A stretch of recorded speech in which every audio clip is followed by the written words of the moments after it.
Time management. Either you are very good with your time, or perhaps maybe you are not, right? And for the most part, the most people in the population in the world are just very terrible with their time. Now, what do you do with this when you're just absolutely terrible with your time? You have all these different tasks you have to prioritize. You have all these different sorts of tools you're using, these different calendars, and everything just seems super jumbled up. And it just comes to a point where it just becomes extremely overwhelming, right? So what do you do with that? Well, in this video, what I wanted to go over is just some insights and some interesting time management techniques I've been using for myself, and what has gave me a lot of structure for my day-to-day basis when I'm executing tasks, getting into flow, doing some deep work, and also that can potentially help you not only create some more structure throughout your day, but also to come in with a strategic approach so you're not just kind of bouncing from different things to things, context switching inappropriately, and not really juicing out the maximum amount of focus, attention, and flow you can possibly getting for every single task you go into, right? Because if you go in with the right approach, you can get a lot more done, anywhere from 3 to 5x more because of the productivity, the way you're leveraging your brain, and the way you are leveraging your attention and focus and entering into states of flow. So I'm just going to be sharing some different sorts of hacks and techniques I've been using in order to promote this sort of flow, to promote this sort of extreme productivity, and to structure and organize your days so you come in with a plan and you're just bouncing from thing to thing, getting the next thing done on your checklist, and just by the end of it feeling like you've just had a great day executed. So the first thing I want to cover is some inspiration that I got from Paul Graham. Now, if you are aware of the startup world, there's this one paper by Paul Graham, who is the founder and creator of YC Combinator, or just, Y Combinator. And it goes over these two types of time buckets, and that is maker and manager, right? But here's the thing. To this, I also found through just some research and digging, and also just some experimentation and just rumination, right? Just thinking on it, that there's a third one too that I'd also like to add into this, and that's also insight time, or you can also call it non-time. Now, I'm going to quickly go over the three, or just basically give you a quite a good overview so you understand how these different work blocks function, what are their characteristics, and how you can actually leverage them to have a very structured, well-executed day. Now, this one is the most interesting, and this one is probably the one a lot of people would enjoy the most, and that is called maker time. Now, what exactly maker time is a time where you have long stretches of time that are non-disturbed, you're completely focused, you're locked in, no meetings, no calls, phones are turned off, notifications going off, and you're just purely focused on creating. You're creating, you're producing, you're getting things done. And with this time, you're basically promoting flow. You're promoting creativity and things, whether it has to do around creating, whether it has to do around leveraging your creativity, or being able to efficiently design things, right? Whether it's artistic, digital, you're coding, you're writing, you're doing some sort of videography, or even potentially just like scripting something. The main attribute of this work block is just to create. It's to produce. It could be anything. It doesn't matter what you're doing, but you're producing, you're creating. And the reason why you want to promote these long stretches of time, whether it could be from 2, 4, 6 hours, or even the whole entire day, right, without even adding these other work blocks we're going to get into, is because when you're promoting these long stretches of time that are undisturbed, you're truly just maximizing that ability of yours. Just like when you get into the zone, you're in your zone of genius and you're creating. Perhaps you're like scripting one moment, and then you're about to go produce some video the next moment, and then after that you're about to maybe do some other creative work, right?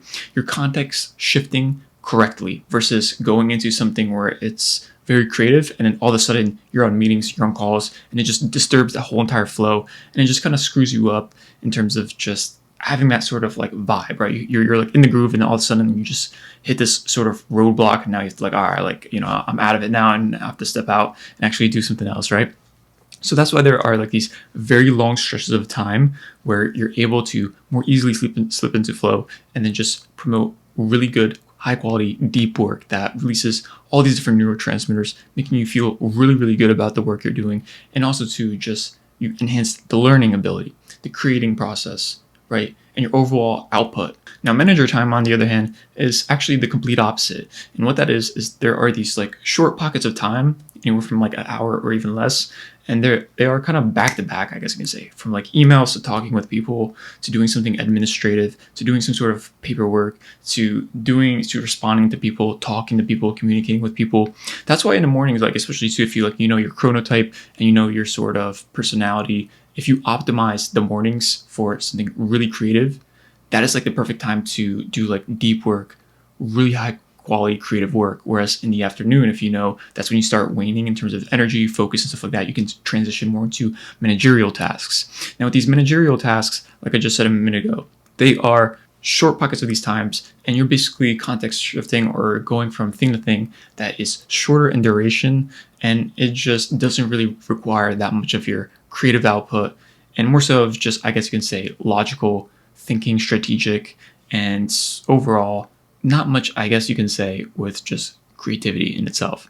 Now, the most interesting one of all of these, in my opinion, I think is insight time, or you can also call it non-time. And the reason so is because when we're too much in deep flow or in deep work, right, we're like very concentrated. Or if we're always just talking with people and just kind of like in the scene with everything, being in the chaos and being kind of just absorbed in it, you don't have this time just to like bounce off and just kind of see things from a high level, right? The big picture, being able to think on a big picture level, the meta level. And this is where you have a lot of interesting things that happen. One, your brain activates this thing called the default mode network, where basically all these thoughts, all the things that are just simmering in your brain, right? With all these different things you're learning, all these insights you're collecting, all these different conversations you've recently had, or just the discoveries, the curiosities you've been following, all of that is like simmering in your subconscious mind.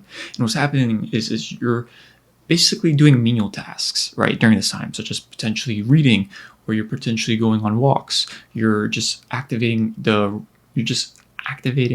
your mind with rumination, right? Just thinking through things, processing them, like wrangling with them, like wrestling with them, and just like mixing different combinations all in the back of your mind, right? Like without you even like noticing it. It could be during cooking, or maybe you're just doing something, I don't know, like cleaning the house or something like that. When you give yourself space to do this, you are removing yourself from the day-to-day tasks, and then you're more prone to getting some sort of serendipity, right? Or some sort of eureka moments where you're like, oh wow, like this is an awesome insight, or this is like a thing I didn't see. And that's why, like, when I know, like, one hack I personally do is when I'm like really in the mud with something, when I'm really wrestling with something, and I just know, oh my gosh, like I can't solve the problem. What do? I just take a break.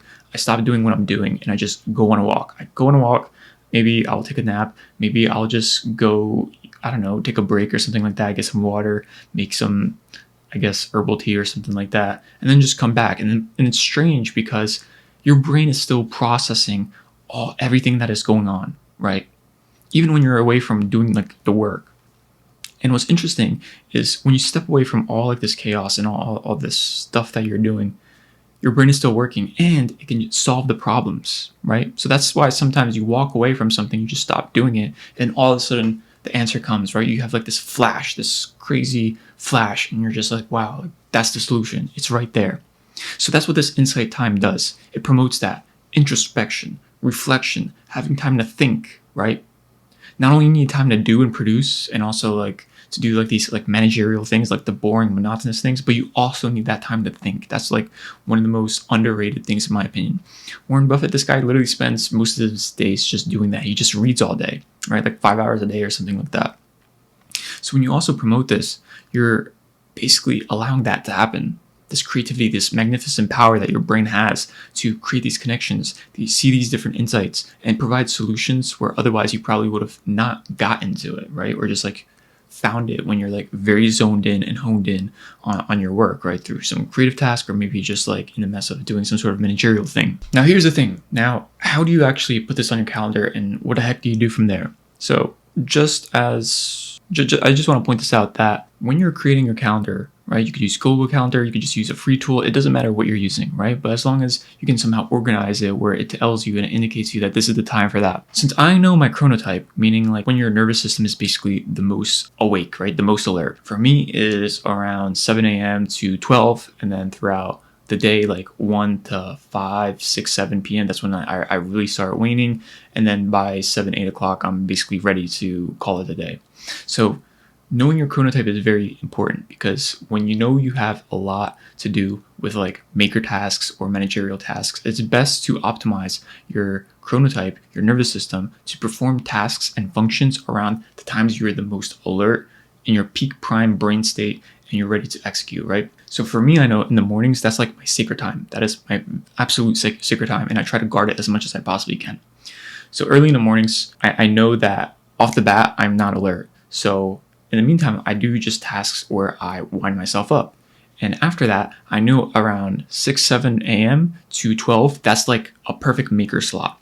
I will create a maker block, right? A work block in my calendar, and then I'll just label it as a maker block, right? And then anything after 12, it'd be for manager, right?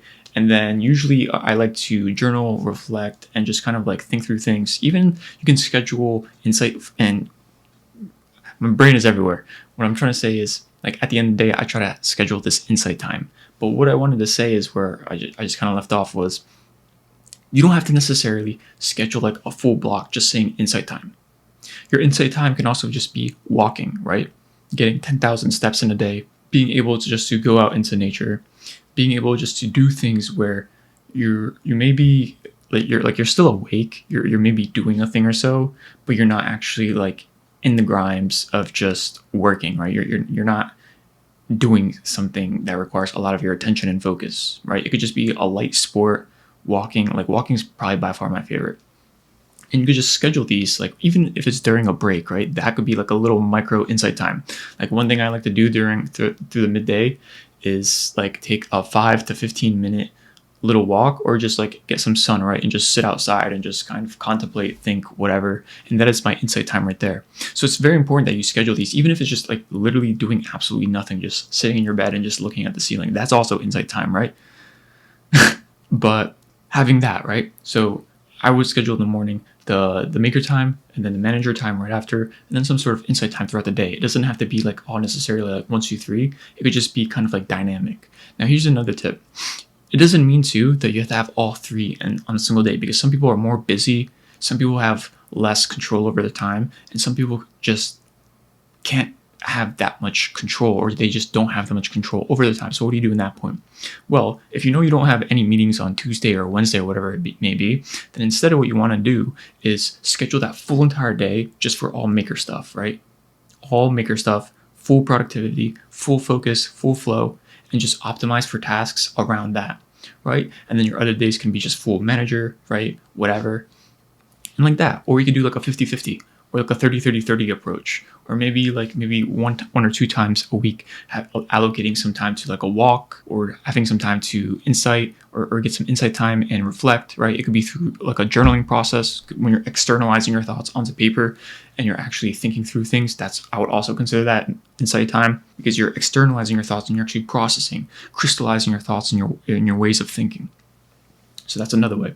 And another thing was like, what do you do with the tasks, right? Because now we have these blocks. Now with the tasks, here's the thing.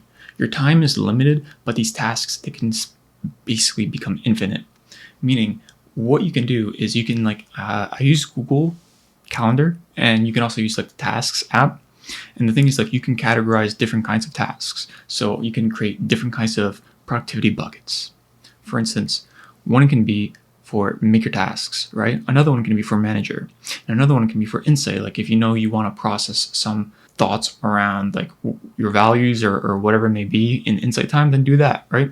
And I also like to call like tasks within my insight time as like mental gum, because like you're wrestling it with your mind and you're basically contemplating on it. So like things I can chew on mentally. So maybe I have to think about this, or I have to think about that, or strategize this, or XYZ, something like that. So that's what would go under the insight time. And then under maker time, like let's say like right now, this video right now, this is considered a maker time task. So you can put in like record video, edit video, thumbnail, whatever it may be, and just continue stacking that. And then same thing for manager. If you have the manager tasks or the blocks, and then you have like the manager bucket, you want to put all different kinds of manager tasks under that bucket. And then Google makes it super easy, because when you just pull up the tool online, you can just drag and drop the tasks into the blocks you have on your schedule. So you can just drag and drop, mark them as done, and boom, that's it. You really want to use the calendar as the driver for the day. It's very important that you start using some tools, anything that is available to you, just so you can become more optimized with your time. You're not just wasting it because some people they don't like structure. And I'm really not a fan of structure, but I see the value in it, right? There's a lot of potential. And honestly, I just perform way more better when there is some structure. So use the calendar as a driver for your day. And one thing I want to really stress is the context shifting. When it comes to scheduling your days, however you schedule it, like whether a full day is all maker or like a portion or like a ratio, whatever you do it, you want to shift in terms of like the tasks you're doing properly. Meaning if you're going from one maker tasks to another one, that's considered something proper. Whereas going something from one that is manager, then maker, then manager, and then maker, and you're like doing these strange routines, that is not optimal because you're like slipping out of flow. You're losing that juice and that kind of zest you're getting from being in your zone of genius for like an hour or so. And then all of a sudden you're doing like this monotonous, boring task or something like that, right? And then just kind of kicks you out and you're like, oh, screw it, you know what I mean? Kind of like your workflow mood goes from here to like here. So that's just something I've noticed that's been pretty vital in terms of how I'm shifting from task to task, how I'm executing throughout the day, and just maintaining that really good solid pace. Other than that, that's basically going to be the video. I thought this was something useful to share, something I use all the time, but I don't really like even acknowledge as a big thing. I was talking to a friend one time and he said this was actually pretty interesting. So I was like, hey, I'm going to create a video. Hope this was insightful, you found it valuable, and of course, thanks for sticking out all the way to the end. Really appreciate you. And other than that, I will see you in another one.